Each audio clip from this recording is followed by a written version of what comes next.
신규철 TV 시청자 여러분, 안녕하세요. 안녕하세요. 네. 자, 오늘은 팔팔한 인생 코너에 그 새로운 뉴페이스를 이제 소개 좀 하려고 합니다.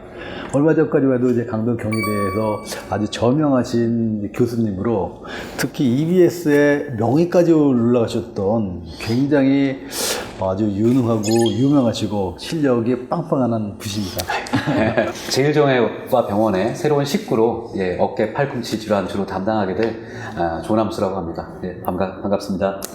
오늘 이 얘기를 나눠볼 주제는요, 그 어느 날 병원에 찾아갔더니 이제 어깨에 뭐가 뾰족한 게 이제 태어났다고 얘기를 듣는 이제 그런 질환이 있어요. 이제 어깨뼈가 자란다는 거는 어깨 힘줄을 덮고 있는 견봉이라는 뼈가 있는데 여기에 이제 퇴행성 변화로 여러 가지 오는 변화 중에 하나로 이제 어깨뼈가 자라는 현상이 올 수 있습니다. 근데 이제 가끔은 좀 과하게 얘기 듣고 오시는 분도 계시고 실제 뼈가 자라서 뭔가 조치가 필요한 분도 계신데요. 이런 것들이 결국에는 어깨 충돌 증후군의 이제 어떤 증상이 이제 어떤 모양이 현상이 될 수가 있습니다. 어깨 충돌 증후군 어디 부딪혀서 생기는지 아니면 말을 그렇게 지었을까요? 이게 무슨 교통사고도 아니고, 뭐 충돌 이렇게 얘기 나오니까 되게 이게 병명 자체가 되게 공격적이고 좀 그래 보이는데, 어떤 두 가지 구조물이 서로 계속 부딪히면서 뭔가 증세가 악화되는, 이런 질환으로 보시면 되겠습니다. 그래서 두 가지 구조물은 어깨 힘줄과 어깨 힘줄 위를 덮고 있는 어깨 봉우리, 견봉이란 뼈 사이에 이런 마찰 때문에 여러 가지 질환이 진행되는 질환으로 보시면 되겠습니다.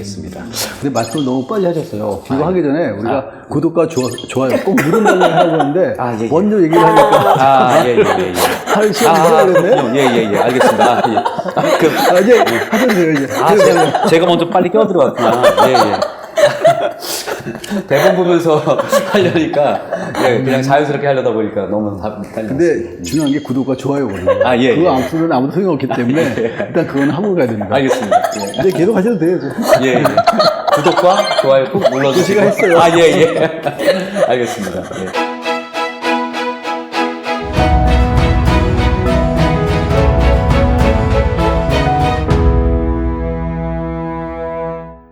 그래서 말씀드린 것처럼 이제 어깨 충돌 증후군은 어깨 힘줄과 어깨 봉우리가 서로 이렇게 마찰, 부딪히면서 나타나는 증세로 보시면 되는데, 태생적으로 어깨 힘줄은 좀 편안한 곳에 있으면 좋은데 어깨 힘줄이 타고나기로 관절을 싸면서 탄탄하게 이렇게 관절을 잡아주고 그 위에 덮고 있는 이제 지붕이 있다 보니까 굉장히 좁은 공간에서 힘줄이 움직이면서 이게 어쩔 수 없이 좀 마찰이 될 수밖에 없습니다. 그래서 팔을 정상적으로 이렇게 들어 올리는 동작에서도 정상적인 마찰이 일어나는데, 그게 젊을 때는 괜찮은데 몇십 년 그게 반복되고 또 일을 하고 팔을 쓰다 보면은 결국에는 이런 힘줄도 좀 상하게 되고, 또 많이 무리해서 쓰다 보면은 이 뼈 앞쪽에 인대가 붙어 있는데 인대가 계속적으로 만성적인 힘을 받게 되면 그게 뼈가 조금 이제 그런 영향으로 자라나게 되는 거죠. 그래서 흡사 단단한 바위 위에도 물이 몇십 년 이렇게 떨어지면 웅덩이가 패이듯이 뼈가 한순간에 자라는 게 아니라 과도한 부하가 오랫동안 계속 걸리게 되면은 인대의 힘에 의해서 뼈가 계속 변형이 생기며 자라난다, 이렇게 보시면 되겠습니다. 근데 신기한 것 같은데 부딪히면 부딪혀서 마모되는 게 아니라 뼈가 자라는 건가요? 이제 약한 조직은 마모가 될 거고, 또 뭔가 강한 조직은 여러 가지 힘에 의해서 변형이 올 거고, 그래서 힘줄은 마모가 오고요.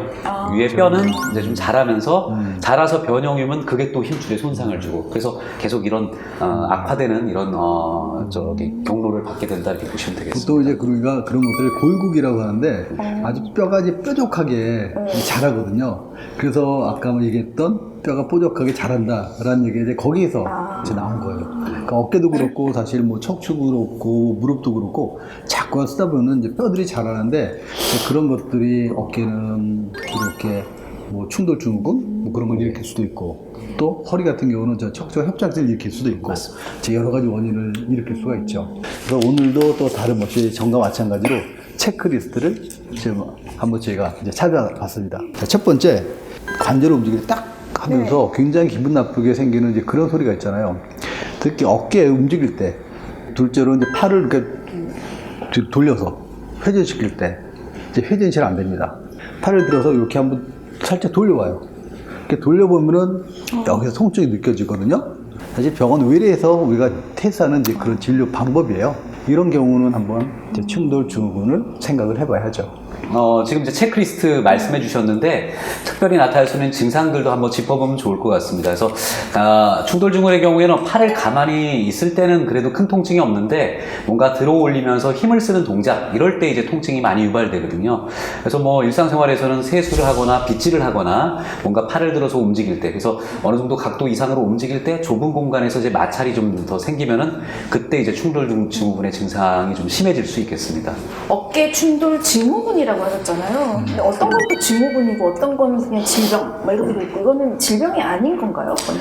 보통 증후군이라는 표현 쓸 때 이제 다양한 증세를 합해서 표현할 때 증후군이라는 표현을 쓰는데 이렇게 진행 과정의 첫 시작 단계로 보시면 되거든요. 그래서 힘줄이 이제 많이 사용되고 노화에 따라서 약해지고 하면 이제 마지막 최종 단계 파열까지 갈 수 있는데 그 초기 단계의 다양한 증상을 합해서 얘기하기 때문에 그냥 증후군이라는 표현을 쓰고 있습니다. 뭔가 증세가 생겨서 통증이 유발된다는 건 결국 몸에서 보내는 어떻게 보면 신호거든요. 좀 문제가 생기고 있으니 좀 조심해달라, 관심을 가져달라. 그래서 증세가 생기면은 이제 무리한 운동은 좀 피하시는 게 좋겠죠.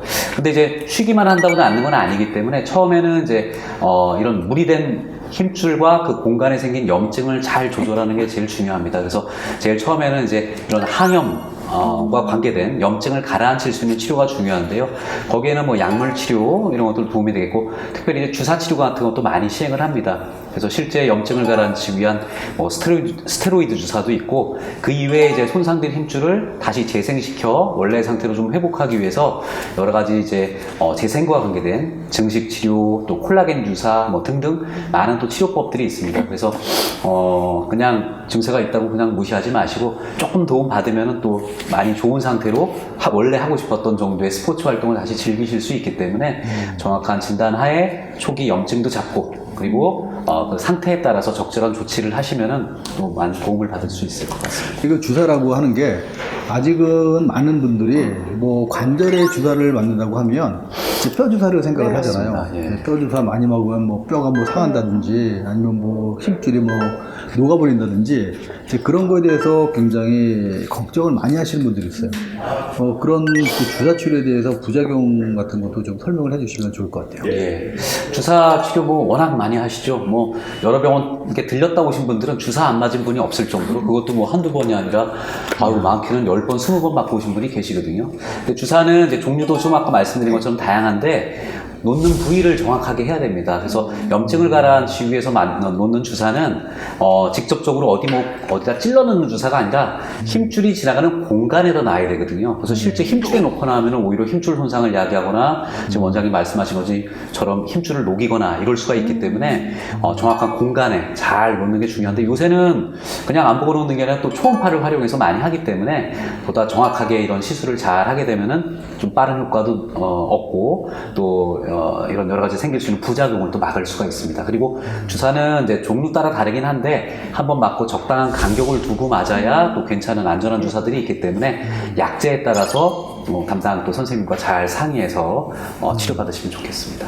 그 앞서서 이제 뼈가 자란다는 얘기를 해주셨잖아요. 예. 그러면 이렇게 갈아서 뭔가 이렇게 좀 매끈하게 만들어내는 수술을 해야 되는 건가요?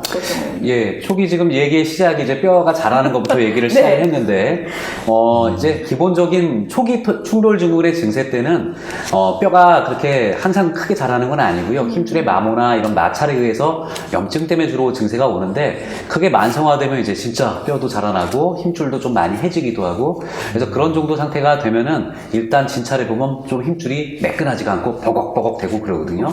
그래서 엑스레이 상에도 뼈가 좀 자라서 힘줄도 좀 마모가 좀 진행된 것처럼 판단이 되면은 그때는 그냥 보존적 치료만 해서는 좀 좋은 효과를 얻기가 힘들고 적절한 이제 부가적인 수술이 필요할 수 있습니다. 근데 그런 수술들은 대단한 수술은 아니고요.